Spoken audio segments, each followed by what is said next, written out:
Hey gang, Jerry here, and today we're going to have another video on our Factory 5 project, our 35 hot rod truck. If you've been following along with the series, you know that we just kind of fired it up for the very first time. What a great feeling that was.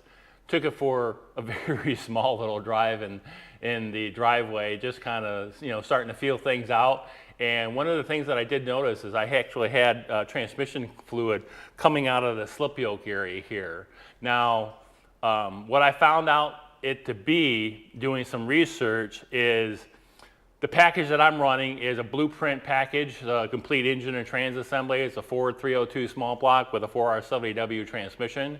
When I ordered my package from Factory 5, they don't offer anything for a 4R70W, but they do for the AOD. Well, if you know Ford transmissions, the AOD is the 4-speed rear-wheel drive automatic.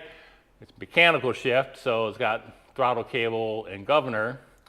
Then it went to the AODE, which is electronic shift, so you got shift solenoids now. And then it went to the 4R70W. So of course, the package I chose is for the drive shaft option was, I had the Moser rear end, so I chose Moser rear end with AOD. And the drive shaft length is everything is okay, but when I noticed I had the leak, I started looking into it a lot deeper and found out that the actual slip yoke that comes on the drive shaft, the sleeve diameter right here, the sleeve diameter is smaller on an AOD than it is a 4R70W. The sleeve diameter here, I believe, if I remember correctly, is 1.499 thousandths of an inch. And the one for the 4R70W, the sleeve diameter is 1.601. So just over 100 thousandths of an inch smaller in diameter. And of course, that was causing the leak out the output shaft seal.